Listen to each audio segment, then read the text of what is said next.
Good morning and नमस्कार दोस्तों, स्वागत है आप सभी का आपके अपने YouTube channel GK search engine पर। आज है 22 फरवरी और 22 फरवरी से रिलेटेड राजस्थान करंट अफेयर्स के जितने भी इंपॉर्टेंट क्वेश्चन हैं उन सभी को हम इस वीडियो में डिस्कस करने वाले हैं। तो पूरा वीडियो बहुत ध्यान से देखना और वीडियो के एंड में मैं आपसे क्वेश्चन पूछूंगा जिसका आंसर आप सभी को कमेंट बॉक्स में देना है। कल के वीडियो में मैंने आपसे एक क्वेश्चन पूछा था जो था हाल ही में राजस्थान में पहली बार एक साथ कितने मेजर मिनरल्स की नीलामी 21 फरवरी से शुरू हुई है। तो राजस्थान में अगर बात की जाए तो 79 मेजर मिनरल्स की नीलामी शुरू हुई है। ए ऑप्शन यहाँ पर बिल्कुल सही था। जिन दोस्तों ने ए ऑप्शन कमेंट बॉक्स में सही जवाब दिया था उनको हार्दिक शुभकामनाएं। जी हाँ, राजस्थान के मुख्यमंत्री भजनलाल शर्मा के नेतृत्व में राज्य का माइंस विभाग मेजर मिनरल्स की नीलामी के क्षेत्र में नया कीर्तिमान स्थापित कर रहा है। राज्य में पहली बार एक साथ 79 मेजर मिनरल्स की नीलामी 21 फरवरी से शुरू हो गई है। निदेशक माइंस भगवती कलाल के मुताबिक इसमें लाइमस्टोन के 68 ब्लॉक की माइनिंग की लीज की नीलामी होगी। इसके अलावा कंपोजिट लाइसेंस के लिए जो सिलिसियस अर्थ क्लोरोराइट इसके फ्लोरोराइट इसके अलावा बेस मेटल और आयरन के 11 ब्लॉक की भी नीलामी की जाएगी। राज्य में पहले जो अवैध खनन गतिविधियों के खिलाफ 15 दिन का राज्यव्यापी संयुक्त अभियान भी चल चुका है। तो चलिए स्टार्ट करते हैं आज के राजस्थान करंट अफेयर्स। पहला क्वेश्चन है, हाल ही में किस राज्य सरकार ने वीवीआईपी ट्रैफिक प्रोटोकॉल को खत्म करने का फैसला किया है। तो राजस्थान सरकार की ओर से यह फैसला किया गया है। सी ऑप्शन यहाँ पर बिल्कुल सही है। यहाँ ट्रैफिक पर मुख्यमंत्री भी रुकेंगे। जो वीवीआईपी कल्चर था जिसके कारण भीड़ लग जाती थी, ट्रैफिक जाम हो जाता था, उसे खत्म करने का प्रयास है वो राजस्थान सरकार की ओर से किया गया है। आइए जानते हैं इम्पोर्टेंट फैक्ट्स। जी हाँ, राजस्थान के मुख्यमंत्री भजनलाल शर्मा ने 21 फरवरी को एक बड़ा फैसला लिया है। मुख्यमंत्री ने पूरे राजस्थान में वीवीआईपी ट्रैफिक प्रोटोकॉल खत्म कर दिया है। इसका मतलब अब मुख्यमंत्री खुद भी आम आदमी की तरह ही ट्रैफिक नियमों का पालन करेंगे। उनके लिए ट्रैफिक में किसी प्रकार का कोई भी बदलाव रूट में नहीं किया जाएगा। राजस्थान सरकार के इस फैसले के बाद अब वीवीआईपी मूवमेंट की वजह से आम लोगों को होने वाली परेशानी है उससे निजात मिल सकेगी। नेक्स्ट क्वेश्चन है, जैसलमेर के मरु महोत्सव में मिस पोखरण का खिताब किसने जीता है। जो आप तस्वीर में देख सकते हैं, मिस पोखरण का खिताब जीता है अंतिमा खत्री ने। सी ऑप्शन यहाँ पर बिल्कुल सही है और मिस्टर पोखरण अभिषेक छंगानी बने हैं। आइए जानते हैं इम्पोर्टेंट फैक्ट्स। यहाँ जैसलमेर जिले में पोखरण में जग विख्यात 4 दिवसीय मरु महोत्सव जिसका आगाज 21 फरवरी से हुआ है। कार्यक्रम के मुख्य आकर्षण का केंद्र मिस्टर पोखरण और मिस पोखरण प्रतियोगिता रही, जिसमें मिस्टर पोखरण का खिताब अभिषेक छंगानी ने जीता और मिस पोखरण का खिताब अंतिमा खत्री को दिया गया था। अगला जो क्वेश्चन है, राजस्थान में किस योजना के तहत हर जिले में सीसीटीवी कैमरे स्थापित होंगे। तो राजस्थान में अगर बात की जाए तो लाडली सुरक्षा योजना ये नई योजना आएगी और इस योजना के तहत सभी जिलों में सीसीटीवी कैमरे है वो लगाए जाएंगे। यानी कि बी ऑप्शन इस क्वेश्चन का बिल्कुल सही है। राजस्थान सरकार की ओर से बजट में इसके बारे में घोषणा की गई थी लाडली सुरक्षा योजना की। आइए जानते हैं इम्पोर्टेंट फैक्ट्स। जी हाँ, लाडली सुरक्षा योजना जिसके तहत हर जिले में सीसीटीवी कैमरे है वो लगेंगे। योजना का संबंध ध्यान रखना, लाडली सुरक्षा योजना है और इस योजना के तहत सीसीटीवी कैमरे लगाए जाएंगे। राजस्थान के मुख्यमंत्री भजनलाल शर्मा की ओर से बजट में इसको लेकर घोषणा हुई थी। महिला सुरक्षा हेतु राज्य के सभी पुलिस थानों में महिला डेस्क की स्थापना होगी और हर जिले में एंटी रोमियो स्क्वाड का भी गठन किया जाएगा। नेक्स्ट क्वेश्चन है, पुरातन वैदिक शिक्षा को सुरक्षित रखने के लिए विशिष्ट अध्ययन केंद्र राजस्थान में कहाँ बनाया जाएगा। तो पुरातन वैदिक शिक्षा को सुरक्षित रखने के लिए एक विशिष्ट अध्ययन केंद्र राजस्थान के जयपुर में बनेगा। सी ऑप्शन इस क्वेश्चन का बिल्कुल सही हो जाएगा। आइए जानते हैं इम्पोर्टेंट फैक्ट्स। जयपुर में महर्षि दधीची भवनम जो बनाया जाएगा और पुरातन वैदिक शिक्षा को सुरक्षित रखने के लिए विशिष्ट अध्ययन केंद्र यहाँ पर बनेगा। साथ ही छात्र छात्राओं को शैक्षणिक सुविधाएं उपलब्ध करवाई जाएगी। परोपकार और त्याग की मूर्ति महर्षि दधीची की दानशीलता को चिरस्थायी बनाए रखने के लिए जयपुर में महर्षि दधीची भवनम का शिलान्यास 22 फरवरी को होगा और इसी दधीची भवनम में पुरातन वैदिक शिक्षा को सुरक्षित रखने के लिए एक विशिष्ट अध्ययन केंद्र बनेगा।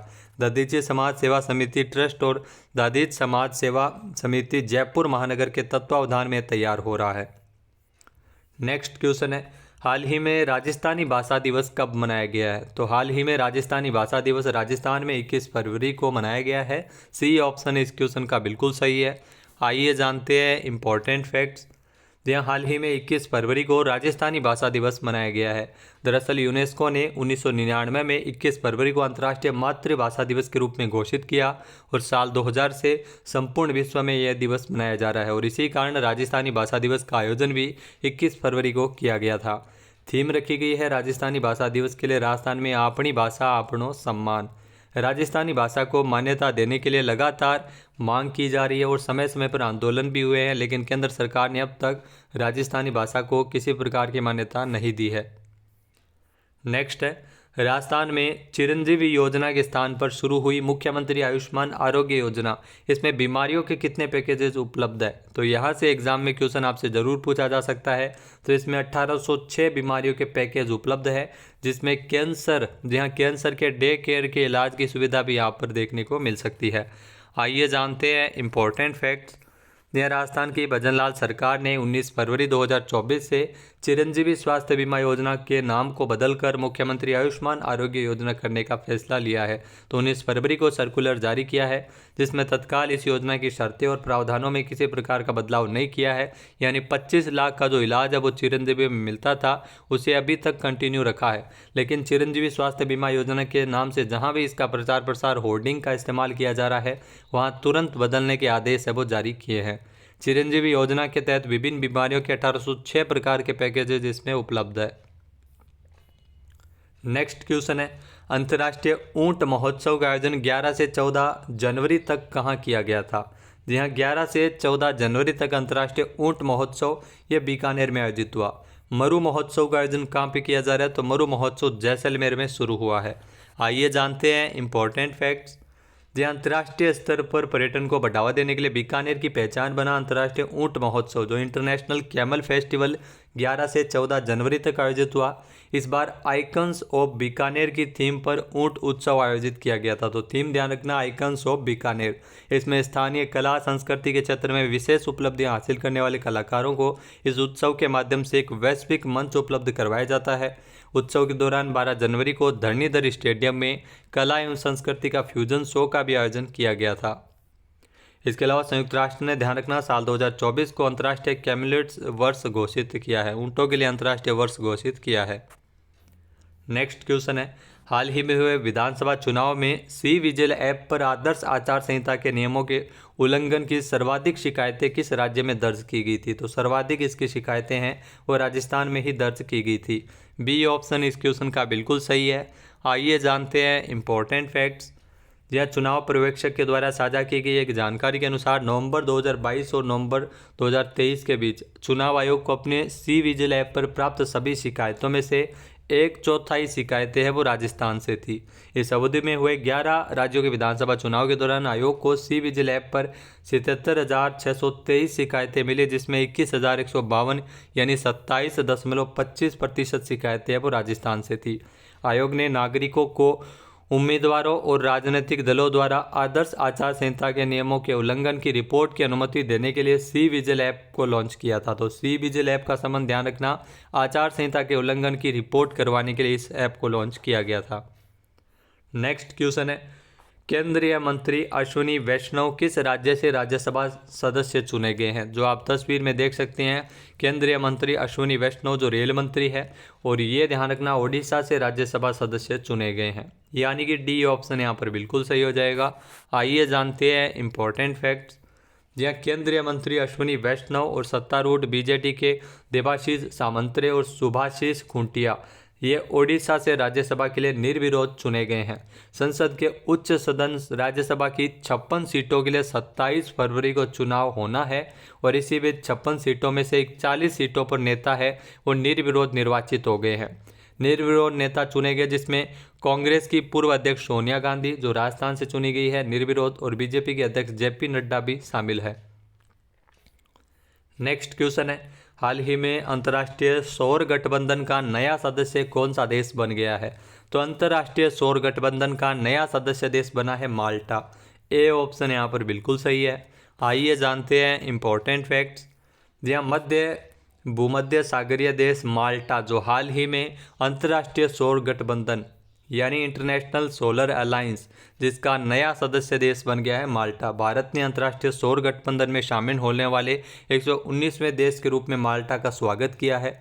विदेश मंत्रालय माल्टा के स्थायी सचिव क्रिस्टोफर कटजार ने नई दिल्ली में आईएसए फ्रेमवर्क समझौते पर हस्ताक्षर किए।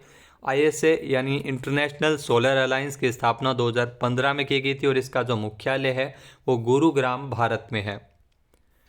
अब बात करते हैं आज के हमारे क्विज के, जिसका आंसर आप सभी को कमेंट बॉक्स में देना है। तो आज का क्विज है, हाल ही में भारतीय जनता पार्टी बीजेपी से राजस्थान से राज्यसभा के लिए कौन निर्वाचित हो गए हैं। एक बार फिर से सुनिएगा, भारतीय जनता पार्टी बीजेपी से राजस्थान से राज्यसभा के सदस्य कौन निर्वाचित हुए हैं निर्विरोध। इसका सही आंसर आपको कमेंट बॉक्स में देना है।